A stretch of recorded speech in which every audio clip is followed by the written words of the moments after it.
ഞങ്ങൾ എന്തു വേണമെങ്കിലും പറഞ്ഞു. പക്ഷേ അമ്മ മൂകാംബികയെ വെല്ലുവിളിക്കാൻ നിൽക്കരുത്. വെല്ലുവിളിച്ചൊന്നും അല്ല മിസ്റ്റർ. ചിലർക്ക് മാത്രം ദേവിയുടെ മുമ്പിൽ കൺസെഷൻ ഉണ്ടെന്നുള്ള ഒരു വീമ്പ് പറച്ചിലുണ്ടല്ലോ. അതെ, ഞങ്ങളുടെ അടുത്ത് വില പോകില്ലെന്ന് പറയാൻ വേണ്ടി പറഞ്ഞതേ ഉള്ളൂ. സ്ത്രീകളെ, ഹാരം വാങ്ങിക്കൊണ്ടുവാ.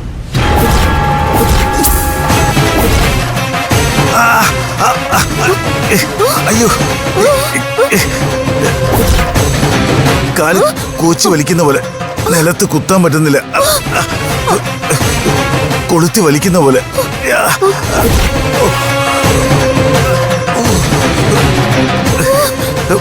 കാല് നിലത്ത് കുത്താൻ പറ്റുന്നില്ല.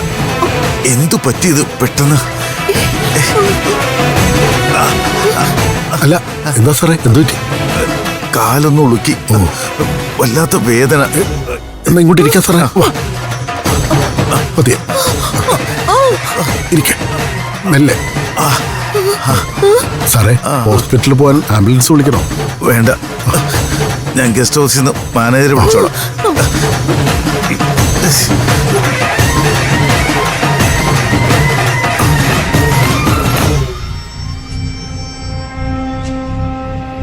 നാശം, ആ മുരളി ഫോൺ എടുക്കുന്നില്ലല്ലോ. സാറ് കുറച്ചു നേരം ഇവിടെ ഇരിക്കേ, വേദന മാറട്ടെ. കുടിക്കാൻ വെള്ളം എന്തെങ്കിലും വേണോ? ഒന്നും വേണ്ട.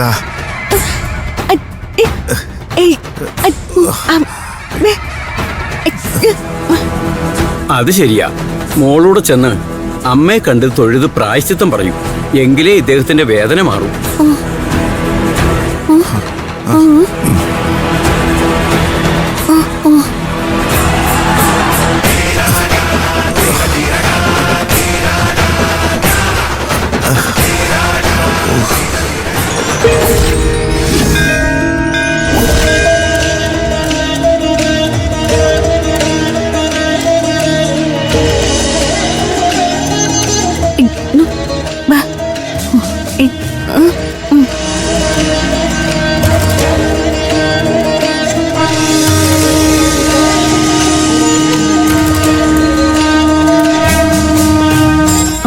മഹാമായേ, ദേവി മൂകാംബികെ, അടിയനെ ഇനിയും പരീക്ഷിക്കരുതേ. അറിയാതെ ചെയ്തു പോയ തെറ്റുകൾ പുറത്തു തരണേ. എനിക്ക് അമ്മയിൽ ഭക്തിയും വിശ്വാസവുമാണ്.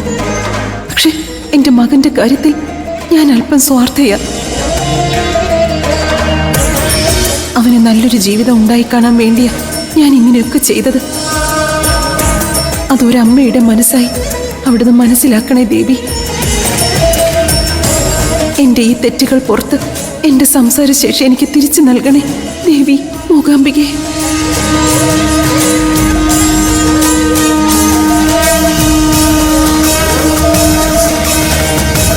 ദേവി, ഞാൻ കാരണം എന്തിനാ മറ്റുള്ളവരെയും കൂടി ഇങ്ങനെ ശിക്ഷിക്കുന്നേ? എൻ്റെ പേരിൽ ഒരു കുടുംബം തമ്മിൽ തല്ലി നശിക്കരുത്. അമ്മ അതിനൊരിക്കലും ഇട കൊടുക്കരുത്. അവര് ചെയ്തതൊക്കെ അവരുടെ ഭാഗത്തുനിന്ന് ആലോചിക്കുമ്പോൾ ശരിയല്ലേ ദേവി? എന്നെപ്പോലെ കുറവുകളുള്ളൊരു പെണ്ണിനെ സ്വന്തം മോനു വേണ്ടി ആർക്കും ചിന്തിക്കാൻ പോലും കഴിയില്ല.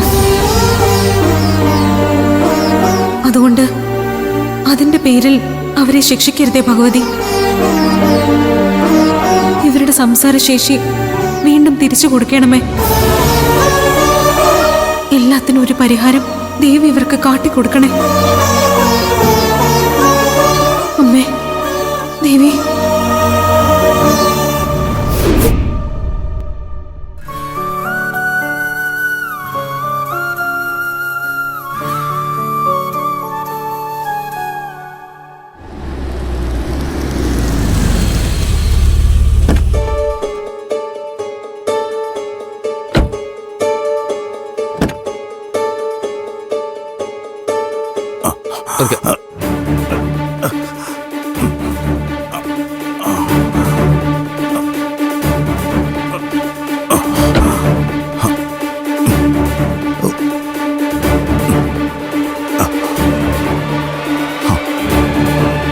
സന്ദീപ് സാറേ, സന്ദീപ് സാറേ, സന്ദീപ് സാറേ, സാറേ.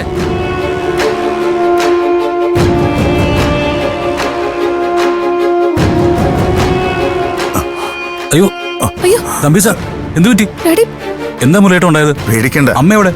പേടിക്കണ്ട. അമ്പലത്തിലേക്ക് പോകുന്ന വഴി കാലൊന്ന് ഉളുക്കി. നടക്കാൻ നല്ല ബുദ്ധിമുട്ടുണ്ട്. അയ്യോ ഡാഡി എന്നിട്ട് ഡോക്ടറെ കാണിച്ചില്ലേ? അതിനും വേണ്ടി ഒന്നുമില്ല.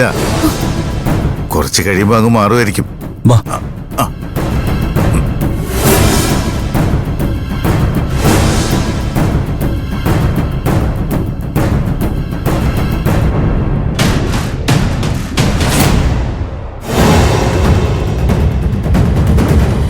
ഇവിടെ ഇരിക്ക്.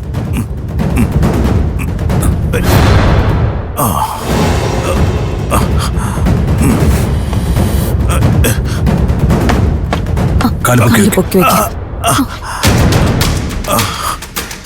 മേഡം അമ്പലത്തിലേക്ക് പോയി. സാറിന് പിന്നെ ഒറ്റയ്ക്ക് വരാൻ പറ്റാത്തതുകൊണ്ട് എന്നെ വിളിച്ച് പറയുമായിരുന്നു. ഡാഡി നടക്കാൻ തീരെ വയ്യേ. ഇത് എവിടെ വെച്ചാ സംഭവിച്ചേ? ഞങ്ങള് ക്ഷേത്രത്തിൽ കൊടുക്കാനുള്ള മാല വാങ്ങി ഒരു 4 അടി അങ്ങോട്ട് നടന്നപ്പോ പെട്ടെന്ന് കാലിനൊരു കൊളുത്തി വലിക്കും. അയ്യോ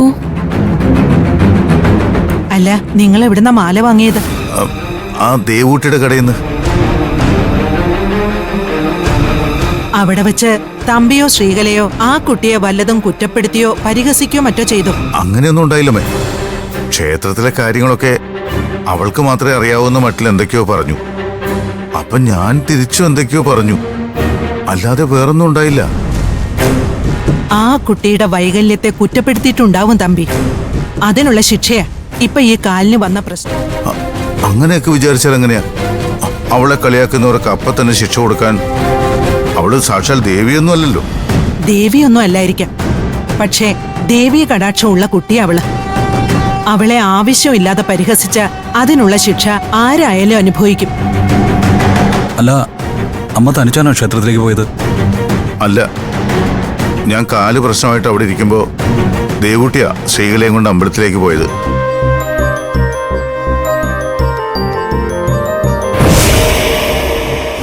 അവളെ കളിയാക്കിയത് കൊണ്ട് തന്നെയായിരിക്കും ഡാഡിക്ക് ഇങ്ങനെ സംഭവിച്ചത്.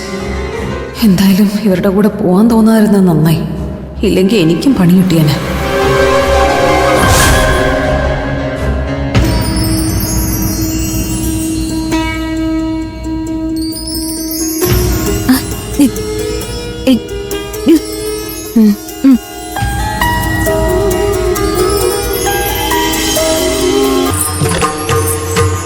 ആഹാ, രണ്ടുപേരും ഒരുമിച്ചാണോ ഇന്ന് തൊഴാൻ വന്നത്?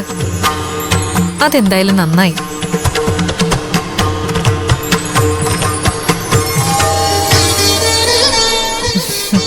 കണ്ടിട്ട് അമ്മയും മോളെയും പോലെയുണ്ട്. ഇവളെ പോലെ എന്നെയും ഊമയാക്കി ദേവി